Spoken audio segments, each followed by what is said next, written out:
তারা নিজেদের পরাজয় নিশ্চিত ভেবেই ডাকসু নির্বাচন বানচালের ষড়যন্ত্র করেছে। আর ইসলামী ছাত্র শিবিরের উপরে তারা মিথ্যা প্রপাগান্ডা করেছে। আজকে ঢাকা বিশ্ববিদ্যালয়ে ডাকসু নির্বাচন হচ্ছেন, রাম বাম ছাত্রদল বাকশাস যত ছাত্র সংগঠন আছে সবগুলো দল একতাবদ্ধ হয়ে গেছে শুধুমাত্র শিবিরকে ঠেকানোর জন্য। আমরা দেখেছি অনেক প্যানেল, কিন্তু এখন দেখা যাচ্ছে যে না, শিবিরের নেতৃত্বে ঐক্যবদ্ধ শিক্ষার্থী জোট, আর অন্যদিকে হলো সব দল মিলে শিবির হটাও জোট।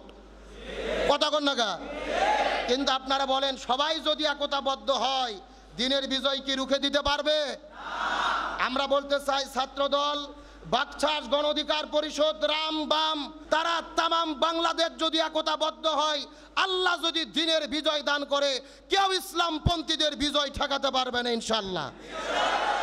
আমাদের প্রিয় ভাই সাদিক কায়েম এস এম ফরহাদ মানুষের অন্তর জয় করে নিয়েছেন ইসলামী ছাত্র শিবিরের আদর্শের মাধ্যমে, আলহামদুলিল্লাহ বলেন।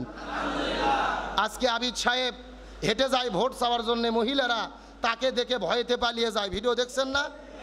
আর সাদিক কায়েম এস এম ফরহাদ ভাই যে দিক দিয়ে যায়, হাজারো শিক্ষার্থী হ্যামেলনের বাসিওয়ালার মতো তার পেছনে পেছনে ছোটে। তার মানে তারা নিজেদের পরাজয় নিশ্চিত ভেবেই ডাকসু নির্বাচন বানচালের ষড়যন্ত্র করেছে।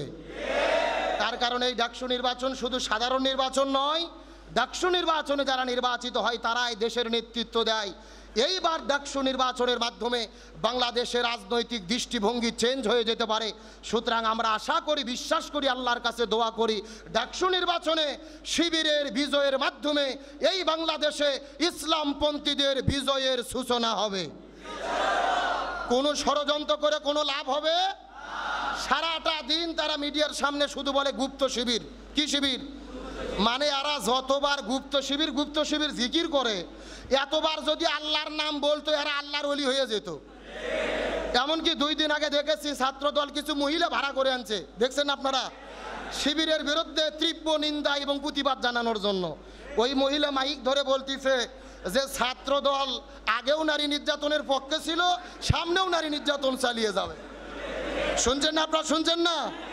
তার মানে বোঝা যায় ওয়ামাকারু ওয়ামাকার আল্লাহ আল্লাহু খায়রুল মাকিরিন। তারাও ষড়যন্ত্র করে, আল্লাহও কৌশল অবলম্বন করে। কার কৌশল বিজয়ী হয়? আল্লাহ বলেছেন ইয়াকিদুনা কায়দা ওয়াকিদু কায়দা, তারাও কায়দা করে, আল্লাহরও কিছু কায়দা কৌশল। আর আমাদের বগুড়ার এলাকায় একটা কথা আছে, অন্যের জন্য গর্ত খুললে সেই গর্তে নিজেকেই। হযরতে মূসা আলাইহিস সালাম তাফসীরের মধ্যে ঘটনা এসেছে, মূসা আলাইহিস সালামের চরিত্রের বিরুদ্ধে কথা বলার জন্য কারুন একটা মহিলাকে ভাড়া করেছিল, যে তুমি যে বলবা যে মূসা আমার সঙ্গে জিনা ব্যভিচার করেছে। আল্লাহর কি খেলা, যেই মহিলাকে টাকাতে ভাড়া করেছে ও নিজেই যেয়ে বলতেছে যে মূসার মতো ভালো লোক আমি এই দেশের মধ্যে দেখি নাই। সুবহানাল্লাহ বলেন। তার মানে ওই ঘটনা যা, আর গতকালকে শিবিরকে অপপ্রচার করতে ভাড়া করে মহিলাকে নিয়ে গেছে, একই ঘটনা। তার মানে ওরা শিবিরকে কালার করতে গিয়ে নিজেরাই জাতির কাছে কালার হয়ে গেছে। এই জন্য বলতে চাই, ষড়যন্ত্র করে কোনো লাভ হবে না। সত্যের বিজয় কে দান করেন? আসেন, সময় কম, আমি আপনাদের ব্যাখ্যা দিতে পারবো না। আসলে মাহফিলে ওয়াজ করি 2 ঘন্টা 2.5 ঘন্টা, এখানে টাইম হলো 45 মিনিট। এজন্য বেশি ব্যাখ্যা নয়, আমি মূল কথাটা বলে যাওয়ার চেষ্টা করব। সামনে আমার আরেকটা প্রোগ্রাম আছে। তাহলে আমি এতক্ষণ পর্যন্ত বোঝানোর চেষ্টা করলাম, ইসলামের বিরুদ্ধে ষড়যন্ত্র অতীতেও হয়েছে, বর্তমানেও হচ্ছে, ভবিষ্যতেও। এখন আসেন এই সূরার মূল বক্তব্য আল্লাহ তাআলা কি বললেন।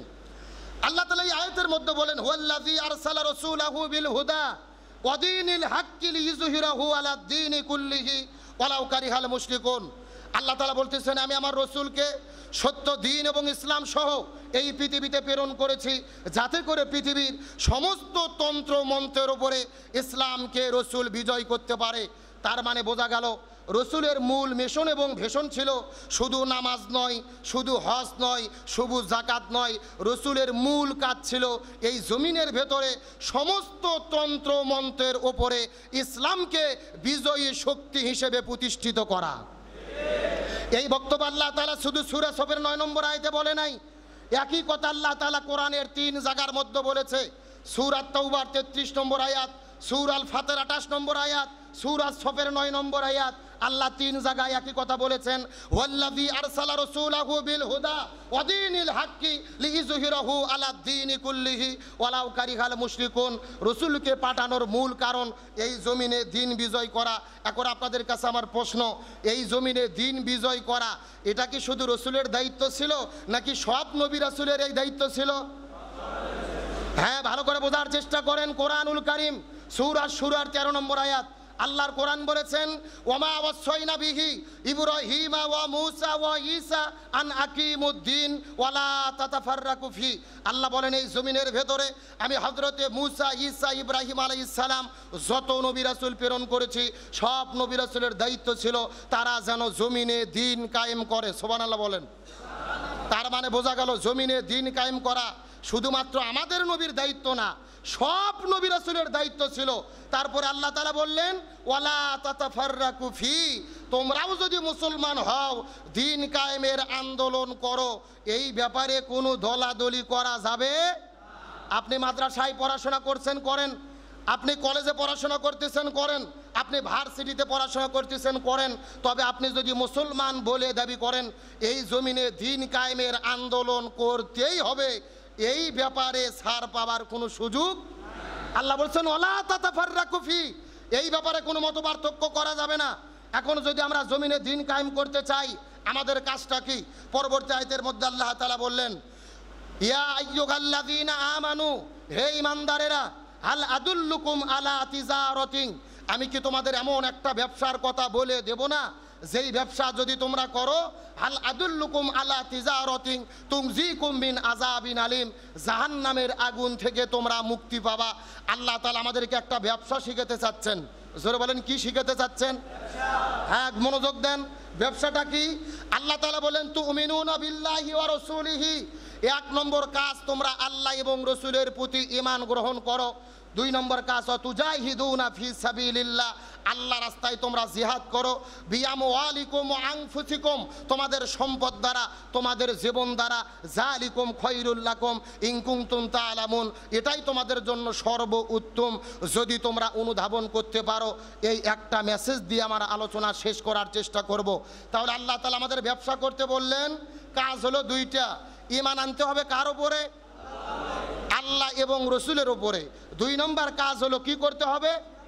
আল্লাহ রাস্তায় জিহাদ করতে হবে জীবন দিয়ে, সম্পদ দিয়ে। আজকের আলোচনার মেইন টপিক, এই আয়াতের মূল মেসেজ, জিহাদ বলতে আমরা কি বুঝি, জিহাদটা আমরা কিভাবে করব, জিহাদের কার্যাবলীগুলো কি কি হতে পারে। আমাদের বাংলাদেশে অনেকের ধারণা মানে জিহাদ মানে হলো যুদ্ধ করা, জিহাদ মানে হলো মারামারি করা।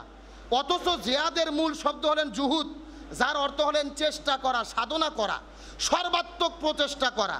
আর জিহাদের পারিভাষিক সংজ্ঞা হলো আল্লাহর জমিনে আল্লাহর দ্বীন কায়েম করার জন্য জীবন এবং সম্পদ দিয়ে চূড়ান্ত চেষ্টা সাধনা করাকে জিহাদ বলা হয়। অধিকাংশ মানুষের ধারণা জিহাদ মানে মারামারি, যুদ্ধ করা না। জিহাদ ফি সাবিলিল্লাহ বলতে আমরা কি বুঝি? মাওলানা মতিউর রহমান নিজামী রাহিমাহুল্লাহ তার লিখিত বই ইসলামী আন্দোলন এবং সংগঠন বইয়ে তিনি লিখেছেন 5টি কাজের সমন্বিত রূপ হলো জিহাদ ফি সাবিলিল্লাহ। একটু কথা বলার চেষ্টা করেন, কয়টা কাজ বলেছি? 5টি কাজের সমন্বিত রূপ হলেন জিহাদ ফি সাবিলিল্লাহ। কোরআন হাদিস গবেষণা করলে এই 5টি কাজের কথাই পাওয়া যায়। মনোযোগ দিয়ে শোনার চেষ্টা করেন। 5টি কাজের মধ্যে 1 নম্বর কাজ হলেন দাওয়াত ইলাল্লাহ, মানুষদেরকে আল্লাহর দিকে ডাকা। জিহাদের 1 নম্বর ধাপ হলো মানুষদেরকে ডাকতে হবে কার দিকে? সমস্ত নবী রাসূল মানুষদেরকে আল্লাহর দিকে ডেকেছেন। এমনকি আমাদের নবী সর্বপ্রথম ঘোষণা দিয়েছিলেন, ইয়া আইয়ুহান নাস কুলু লা ইলাহা ইল্লাল্লাহ তুফলিহুন, হে মানুষেরা তোমরা বলো আল্লাহ ছাড়া কোনো ইলাহ নাই, তাহলে তোমরা সফল কাম হতে পারবে। আল্লাহর কোরআন সূরা নাহল 125 নম্বর আয়াতের মধ্যে বলেন, উদউ ইলা সাবিলি রাব্বিকা বিল হিকমা ওয়াল মাউইযাতিল হাসানা, তোমরা মানুষদেরকে হিকমতের সহিত ডাকো। আল্লাহর কোরআন সূরা আল ইমরান 104 নম্বর আয়াতের মধ্যে বলেন, ওয়ালতাকুম মিনকুম উম্মাতুন ইয়াদউনা ইলাল খায়র ইয়ামুরুনা বিল মারুফ ওয়া ইয়ানহাউনা আনিল মুনকার, তোমাদের মধ্যে অবশ্যই একটা দল থাকতে হবে যারা মানুষদেরকে আল্লাহর দিকে ডাকবে, ভালো কাজের আদেশ করবে, অন্যায় কাজে নিষেধ করবে। আল্লাহর কোরআন বলেছেন, ওমা নাহসান কওলাম মিম্মান দাআ ইলাল্লাহি ওয়া আমিলা সলিহাও ওয়া ক্বালা ইন্নানি মিনাল মুসলিমিন। তার কথার চাইতে কার কথার উত্তম হতে পারে যে মানুষদেরকে আল্লাহর দিকে ডাকে, নিজে নিয়ে কাবুল করে এবং পরিচয় দেয় আমি একজন মুসলমান। আল্লাহর কোরআন বলেছেন, কুনতুম খায়রা উম্মাতিন উখরিজাত লিন-নাস তা'মুরুনা বিল মারুফ ওয়া তানহাউনা আনিল মুনকার। তোমরাই সর্বোত্তম জাতি, তোমাদের কাজ হলো দুইটা। এক নম্বর, মানুষদেরকে আল্লাহর দিকে ডাকবা, সৎ কাজের আদেশ করবা, অন্যায় কাজে নিষেধ করবা। এই রকম কোরআনুল কারীমের শত শত আয়াত রয়েছে মানুষদেরকে আল্লাহর দিকে ডাকতে হবে। তার মানে বোঝা গেল জিহাদ ফি সাবিলিল্লাহর প্রথম নম্বর কাজ মানুষদেরকে ডাকতে হবে কার দিকে? দুই নম্বর কাজ হলেন শাহাদাত আলান নাস, মানুষের কাছে নিজেকে সত্যের সাক্ষ্য হিসেবে প্রকাশ করতে হবে। আপনি আপনার মুখ দিয়ে যেই দাওয়াত দিচ্ছেন, এই দাওয়াত আপনার কাজের মাধ্যমে পরিস্ফুটিত করতে হবে। আপনি আপনার বন্ধুকে নামাজ পড়ার দাওয়াত দেন, আপনি নিজেই নামাজ পড়েন না। আপনি আপনার বন্ধুকে বলেন হারাম রিলেশন করা যাবে না, আপনি গার্লফ্রেন্ড তৈরি করেছেন, সেটিং করেন তার সঙ্গে রিলেশন, আপনি নিজেই আমল করেন না। আল্লাহর কোরআন বলেন, লিমা তাকুলুনা মা লা তাফালুন, এমন কথা তোমরা কেন বলো যা তোমরা নিজেরাই করো না। তার মানে আপনি যেটা মুখে মুখে দাওয়াত দেবেন সেটা নিজের ভেতরে পরিস্ফুটিত করে বাস্তব চিত্রে আপনাকে নিজে করে দেখিয়ে দিতে হবে। এর নাম হলেন আপনার বাস্তব সাক্ষ্য। আল্লামা সৈয়দ আবুল আলা মাউদুদী রহিমাহুল্লাহ একটা বই লিখেছেন যার নাম হলো সত্যের সাক্ষ্য। আমরা সবাই পড়েছি তো ইনশাল্লাহ।